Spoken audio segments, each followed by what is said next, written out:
Itong 10 piso na hawak ko ngayon mga ka-Vertusio ay pang-apat sa 10 piso na commemorative coin na nakolekt ko po.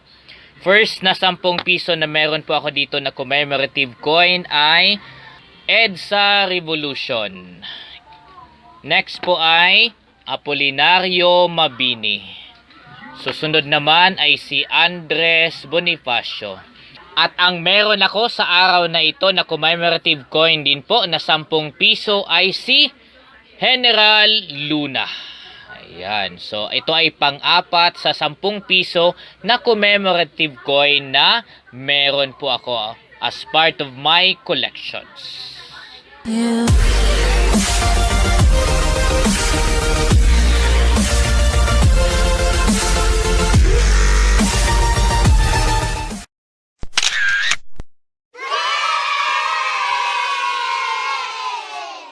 Ang commemorative coin na ito mga ka-Vertusio ay binili po ng inyong lingkod ng medyo mababa lang po ang presyo. Pero nung tinignan ko po ito sa Lazada, libo-libo pala ang halaga po nito. So wala pang 1,000 po ang pagbili ko ng coin na ito. Pero nung tinignan ko siya online, libo-libo na pala ang halaga po nito. Kung magkano, sasagutin natin yan maya-maya lamang. Tignan natin closely ang coin na ito. At ang karakter natin sa commemorative coin na ito ay si General Luna. Tignan natin closely ang coin na ito.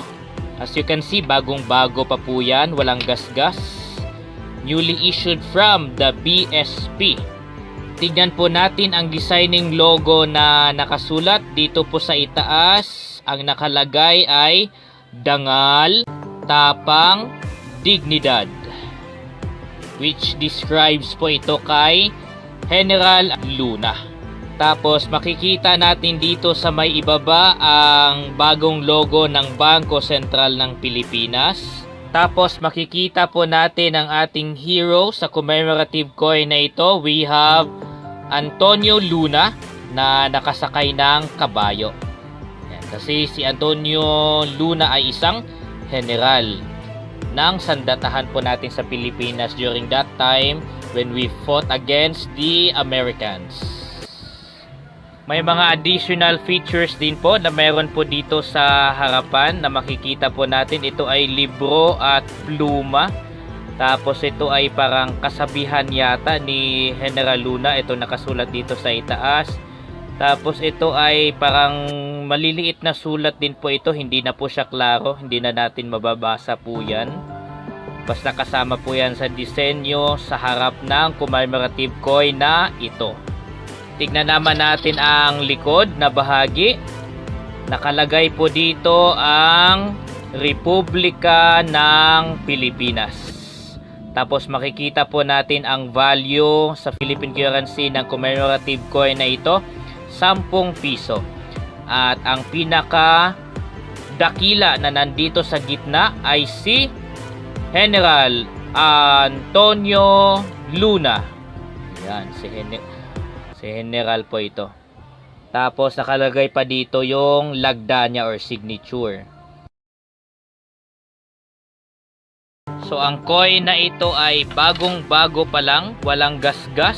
Kahit tignan natin yung mga edges, kumikinang pa po siya. Newly issued po ito from the Bangko Sentral ng Pilipinas. Ito ay commemorative coins. 10 piso na commemorative coin at ang hero natin na pinaparangalan ay si General Antonio Luna. Next natin na pag-uusapan dito ay ang presyo naman. Ngayon sa presyo po nito mga kaibigan, very timely at mataas po ang bentahan po nito sa collector's world or sa market. Bakit? Dahil ang karakter kasi na meron po tayo dito ay masyadong sumikat sa huling 3 taon hanggang ngayon. Dahil nga po, ginawan siya ng movie, si General Luna. At yun ay nakaka-epekto din sa commemorative coin na ito, lalo na sa mga nagko-collect ng gantong klase ng commemorative coin. Sikat na sikat po ang ating national hero po dito at tamang-tama talaga itong nakasulat dito na 3 katangian that describes him. dangal, nakikita po natin yan sa movie, tapang, lalo na at si General Luna ay sugod ng sugod po talaga, at sabi po nila sa mga historian, wala po siyang naipanalong laban against the Americans. But it doesn't mean na kulelat ang national hero po natin. At ang pangatlo po na nandito ay dignidad. Dignidad. Because he fought for the dignity of the Filipino people.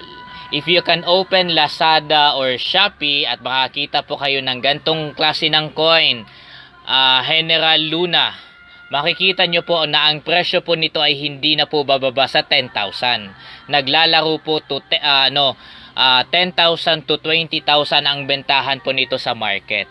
Alam po ng mga collector dyan. Ayan. Makikita nyo po ito sa sa market, lalo na online. Ang bentahan po nito ay hindi na bababa sa 10,000. 10,000 to 20,000 na po ito.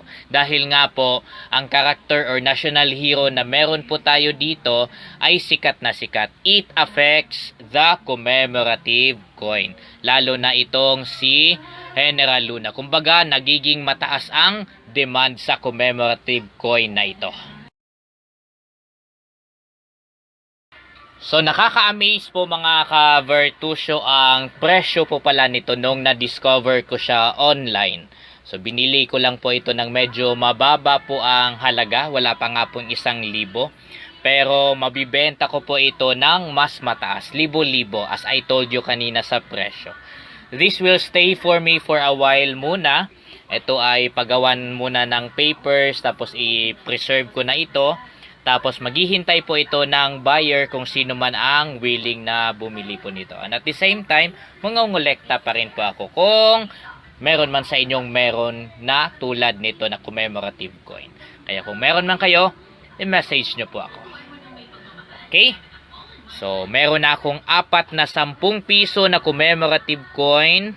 This time, ang meron po ako ay si General Antonio Luna. Yeah.